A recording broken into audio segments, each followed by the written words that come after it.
In case you've been living under a rock, Deshaun Watson and the Houston Texans are in a lot of trouble. Legal trouble. Civil legal trouble.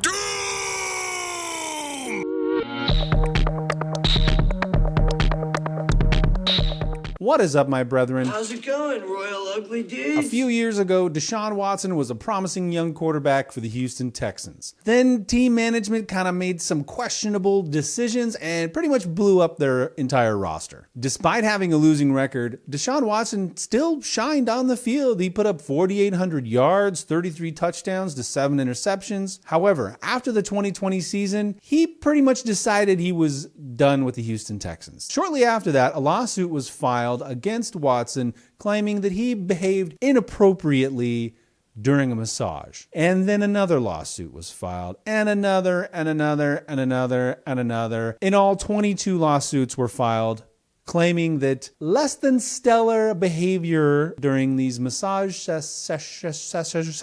I can't hear you, you're trailing off. And did I catch a niner in there? Transpired, and some ramifications were in order. Watson, of course, denied any wrongdoing. I've never assaulted any woman. I never disrespected any woman. One interesting thing that came to the surface is that the lawyer representing these cases, Tony Buzbee, a man who throws multi-million-dollar holiday parties with entertainers like Snoop Dogg, actually lives in the same upscale gated community as the Houston Texans owner, Cal McNair. So a lot of people speculated the lawsuits might have had something to do with Watson not wanting to play for the Texans anymore. Both parties denied this, basically saying they didn't know each other. Yes, I live on River Oaks Boulevard, and I live near the McNair family. I don't know the McNair family. I wouldn't recognize Cal or Hal or whatever his name is. Maybe it's just a coincidence, but I've always kind of found that a little suspect, a little odd. Like, look, there's not very many ultra super rich successful people, but in the same gated community, they would have heard of each other. And in fact, Tony Buzbee ran for mayor of Houston. So you can't tell me they didn't at least know of the idea of the other person. True. How are you? Perry Mason. And besides, well, you might say, how would the Texans have even known any of the things that Deshaun Watson was allegedly up to during these massage sessions? I'm really glad that you asked, because we'll get to that. We're going to get to that in a little bit. Just a minute. So the pattern with this situation is that basically Watson reaches out to women on social media. Allegedly, Deshaun Watson is reaching out to women on Instagram and asking them for a massage and like, do you do stuff? He asked for a massage, even though some of these women were not massage therapists. And there's been 100 or more women that he's contacted. At least 66 of them responded that he collaborated with on some therapy.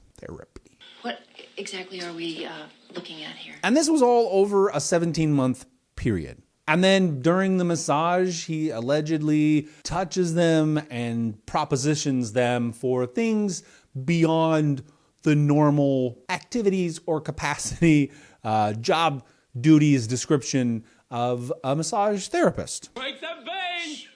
Break some veins! So the police got involved, investigated things. There were 2 grand juries. Both decided not to indict Watson since he was essentially cleared of any criminal charges.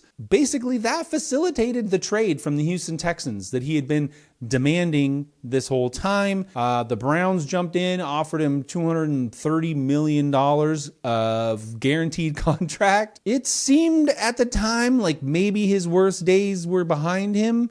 And I think that people thought, especially Browns fans, that the civil cases kind of wouldn't hold water since the criminal charges were dropped. They wouldn't, have a leg to stand on, as it were. They'd be able to settle them or they'd go away. It has definitely not worked out that way. Some deposition testimony was leaked, and it was not very flattering. Recently, 2 more civil suits, totaling 24 now. The NFL is in the process of investigating his conduct, and regardless if there are criminal charges or anything else, they have an NFL player conduct policy. Watson has admitted that some of the encounters did involve consensual sex. It completely takes off the table the idea that he was going into these sessions with pure intentions. Why is he seeking out massage therapists on Instagram when he could be leveraging team resources? Teams have facilities and massage therapists on staff. So world-class therapists, world-class medical team, world-class trainers, hundreds upon hundreds of thousands of dollars of people who are on staff to do massage. Watson's attorney, Rusty Hardin, recently said in an interview that,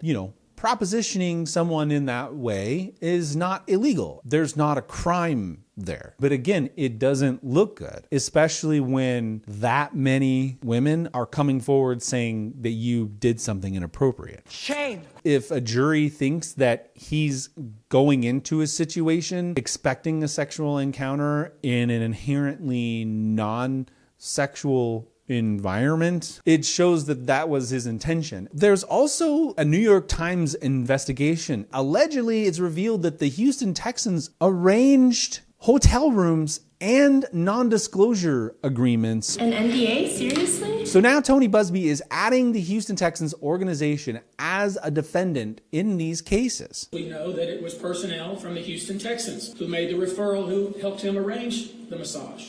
1, the Houston Texans have staff. And 2, why do they need to sign NDAs if everything is on the up and up? I don't know if it's just common practice for you to have people sign NDAs all the time when you're an NFL player in every kind of situation. Maybe that's the case. But the average person who's going to be on that jury potentially isn't probably going to see it that way. So it doesn't look good for Watson, and it doesn't look good for the team.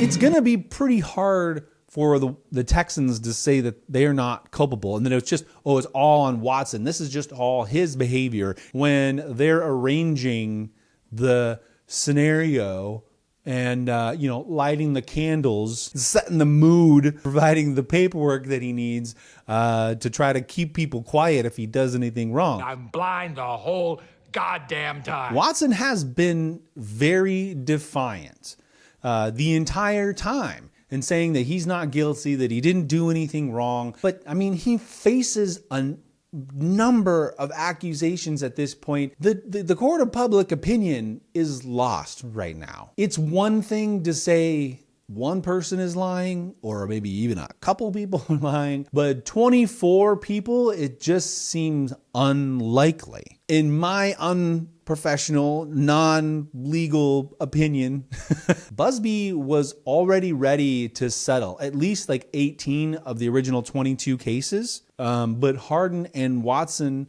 did not want to settle. My conspiracy theory about that is that they are being added to the lawsuit to settle it faster, because none of this makes the NFL look good. It's not just Deshaun Watson. So if they are now added to the lawsuits, that gives them the ability where it's not just on Watson. It was just Watson and his attorney deciding whether or not they wanted to take these to trial and have all of the, information about these 24 alleged incidences come out. Nobody wants that to be public in the NFL side of things because it still makes them look bad. It's like farting in a room. Even though you didn't do it, it still stinks. The NFL, I can only imagine, wants this behind them. They want to be done with this. In this tinfoil hat theory where the Texans were a catalyst for this situation, them being added to the lawsuit now gives them a little bit of power in the situation by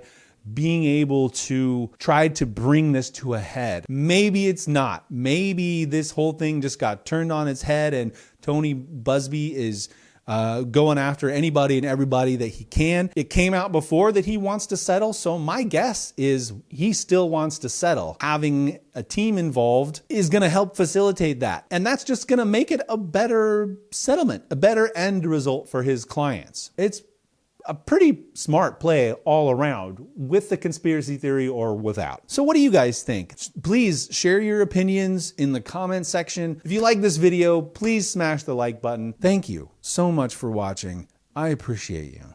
I'll talk to you soon. Bye-bye.